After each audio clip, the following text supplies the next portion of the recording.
라타팔라의 경. 이와 같이 나는 들었습니다. 한때 세종께서 꾸르국의 툴라꼬띠따라고 하는 꾸르족의 한 마을에 머무셨습니다. 깨달은 분이 오셨다는 소문을 듣고 많은 꾸르족의 바람은 장자들이 부처님을 찾아뵙고 예를 표하고 난 후 한쪽으로 물러앉아 세존으로부터 여러 가지 가르침을 받았습니다. 툴라꼬띠따의 바람은 장자들이 세존으로부터 법문을 듣고 자리를 떠나자 명망 있는 가문의 자제인 라타팔라라는 한 청년이 세존께 다가가 이와 같이 말했습니다. 제가 세존의 가르침을 이해하기로는 세속의 삶을 살면서 잘 닦여 반짝반짝 빛나는 조개 껍질처럼 완전하고 청정한 삶을 영위하기는 참으로 어려운 일이라고 생각됩니다. 그래서 머리와 수염을 깎고 가사를 입고 출가 생활을 하고 싶습니다. 라타팔라여, 그렇다면 집 없이 머무는 출가의 삶을 사는 것에 대해 그대의 부모의 허락을 받았는가?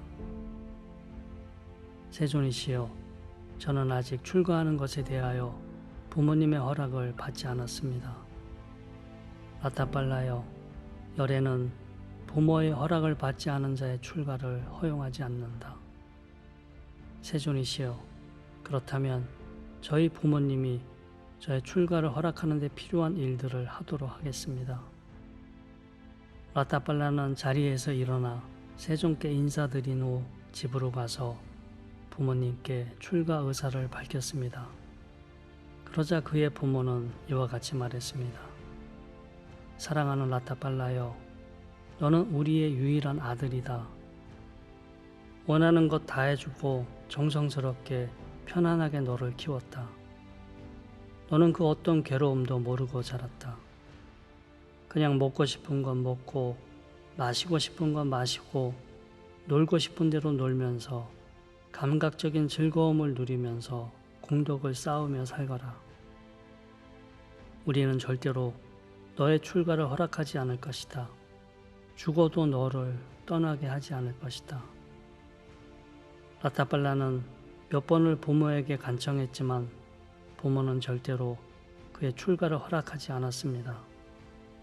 그러자 라타팔라는 만약 출가를 허락하지 않으면 차라리 죽어버리겠다고 말하면서 땅바닥에 누워 꼼짝도 하지 않았습니다. 아무리 달래도 말을 듣지 않자 라타팔라의 부모는 라타팔라의 친구들을 찾아가 자식이 출가하지 않도록 설득해 달라고 부탁했습니다. 라타팔라를 찾아온 친구들은 라타팔라의 굳은 결심을 확인하고 그의 부모에게 라타팔라의 출가를 허락해 달라고 말했습니다. 그렇지 않으면 라타팔라는 저대로 죽을 것이라고 말했습니다.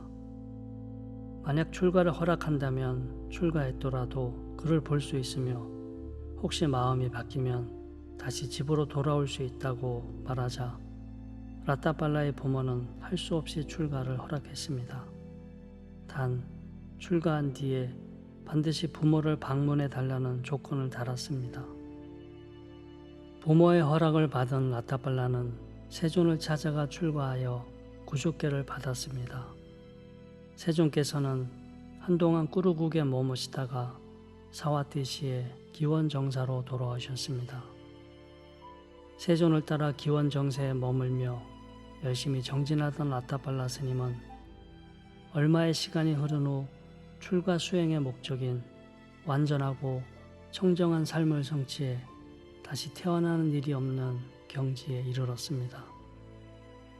그때 라타팔라 존자는 세존이 계신 곳을 찾아가 세존께서 허락하신다면 부모님을 찾아뵙고 싶다고 말했습니다.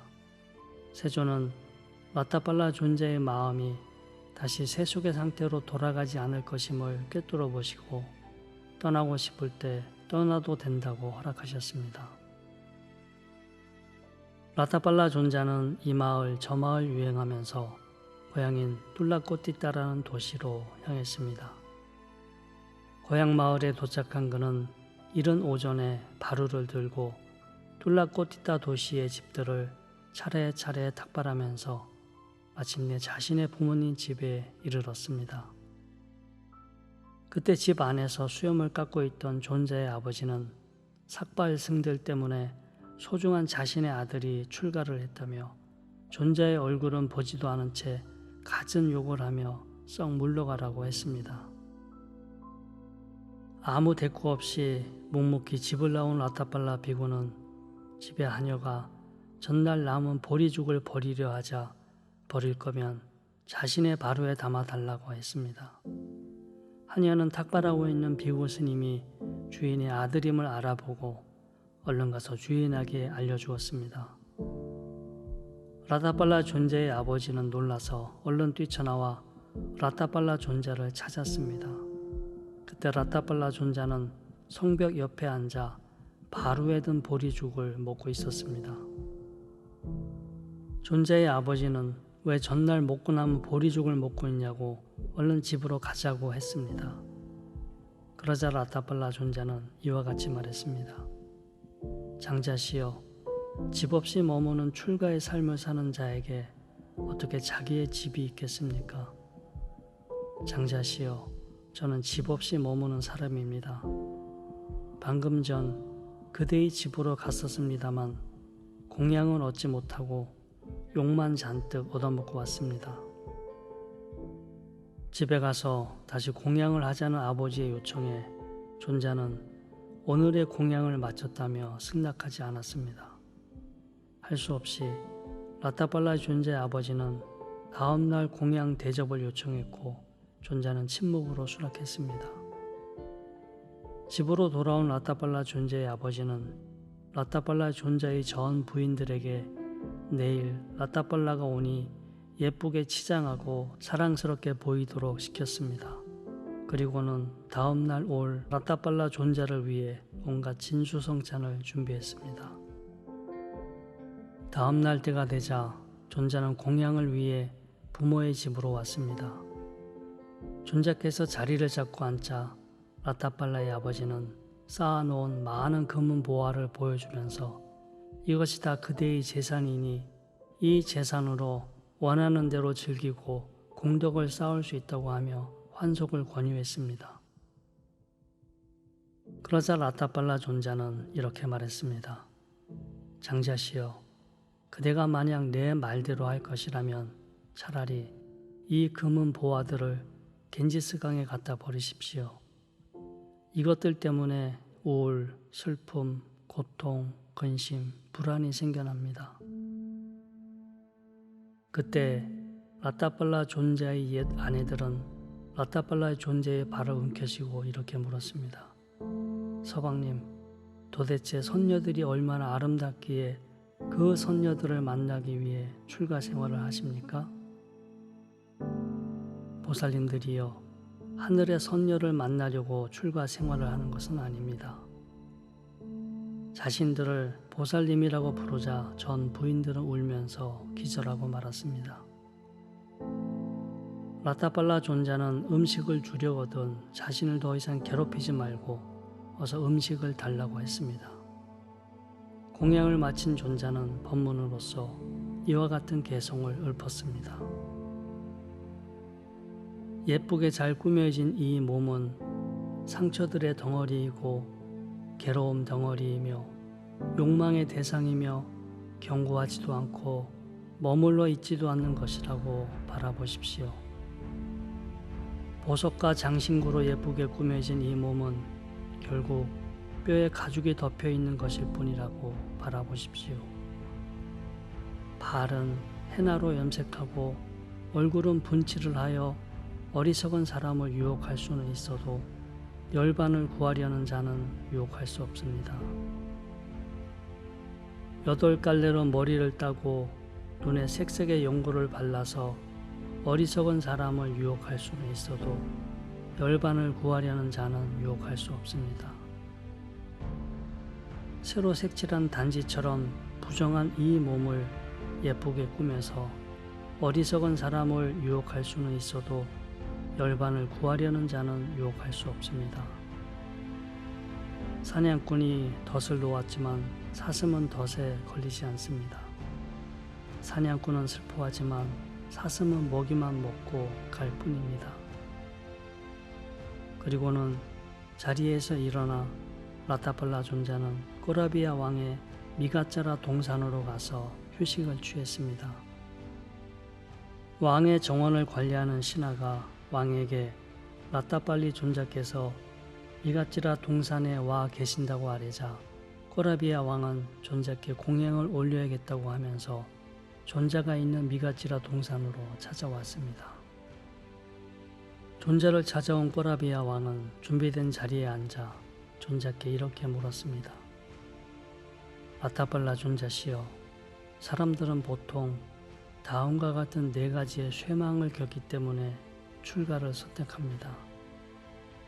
늙음으로 인한 쇠망, 병으로 인한 쇠망, 재산의 쇠망, 가족의 쇠망 등입니다.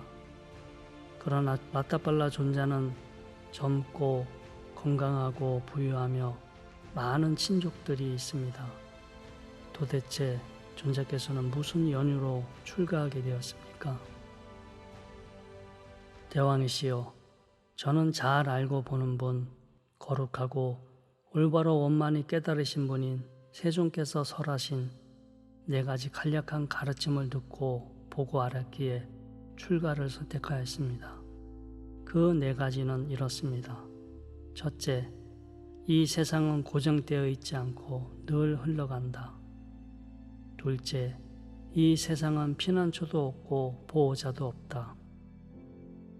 셋째, 이 세상은 나의 것이라고 할 만한 것이 없고 이 세상을 떠날 때 다 남겨두고 가야 한다. 넷째, 이 세상은 불완전하고 불만족스럽고 갈망의 노예 상태다라는 것입니다. 대왕이여, 대왕이 젊었을 적에는 코끼리 타기나 각종 무술에 능숙하고 팔, 다리도 튼튼했었습니다. 그러나 노쇠하여 여든이 된 지금은 어떻습니까? 몸이 예전처럼 말을 듣지 않을 것입니다. 때문에 세존께서는 이 세상은 고정되어 있지 않고 늘 흘러간다고 설하신 것입니다. 또 대왕이시여, 대왕께서 어떤 중병이 들어 누워있는데 다른 사람들이 대신하여 그 병을 앓으라고 명령할 수 있습니까? 그렇게 할 수 없습니다. 그래서 세존께서는 이 세상은 피난처도 없고 보호자도 없다고 설하신 것입니다. 또 대왕이시여, 지금 대왕께서는 5가지 감각을 원하는 대로 만족시켜가며 살고 있습니다. 그런데 만약 저 세상으로 가서도 지금처럼 오욕락을 원하는 대로 즐길 수 있을 것이라고 확신할 수 있습니까? 왕께서는 지은 바 업대로 향할 것이고 여기 남아있는 사람들이 그 오욕락을 누릴 조건을 갖게 될 것입니다.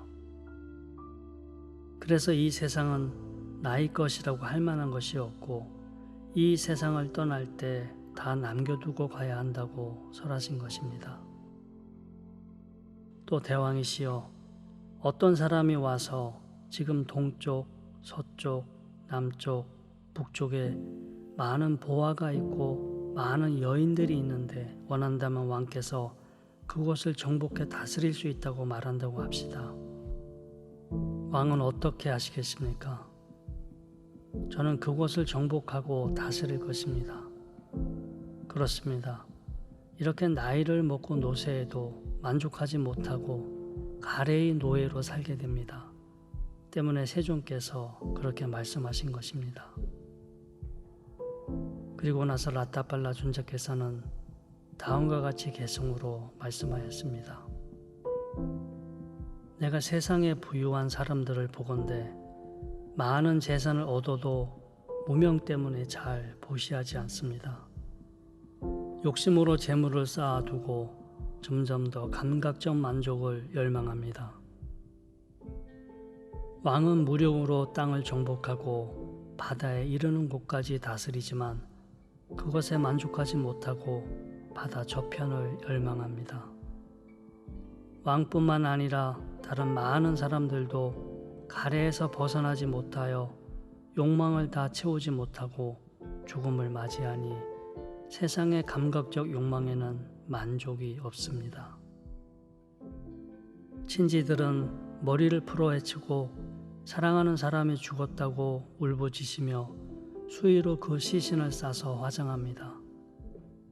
그의 재산은 남겨두고 한 벌 수의만 입혀져서 불꽃챙이에 찔려가며 불태워집니다. 친지나 친구, 동료들도 그에게는 의지처가 되지 못합니다. 그의 재산은 상속자가 가지고 가고 그는 그가 지은 업에 따라 저 세상으로 갑니다. 죽은 자에게 재산이 따라가지 않듯이 가족과 재산과 영토도 마찬가지입니다. 돈으로 긴 수명을 얻을 수 없고 부유하게 사는 것으로 늙음을 피할 수 없습니다. 인생은 짧고 무상하고 변화하는 것이라고 지혜로운 사람들은 말합니다. 부자나 가난한 사람도 죽게 되고 지혜로운 사람이나 어리석은 사람도 죽게 됩니다. 그러나 어리석은 사람은 그 어리석음에 휩싸여 죽게 되지만 지혜로운 사람은 죽음을 만나도 동요하지 않습니다. 통찰 지혜가 재산보다 더 수승하니 그것은 지혜로서 궁극적인 목표를 성취할 수 있기 때문입니다. 우명 때문에 궁극의 목표에 도달하지 못한 어리석은 사람은 악행을 지으면서 이 세상에서 저 세상으로 태어남을 반복합니다. 통찰지와 믿음이 빈약한 사람은 모태에 들어 저 세상에 태어나기를 반복합니다. 강도짓을 하다 붙잡힌 악한 도둑이 그 자신의 죄 때문에 괴로움을 받듯이 악행을 지은 사람은 죽은 후에 다음 생에서 그가 지은 악업 때문에 괴로움을 경험합니다. 달콤하고 매혹적인 감각적 욕망은 여러 형태로 마음을 흔들어 놓습니다. 왕이시여, 그런 감각적 욕망의 위험을 보고 나는 출가를 선택했습니다. 마치 익은 과일이 나무에서 떨어지듯이 젊은 사람이건 늙은 사람이건 몸은 쇠퇴해 갑니다. 왕이시여, 이러한 사실을 잘 알아차리고 저는 출가를 선택했습니다. 참으로 출가 수행자의 길이 더 수승합니다.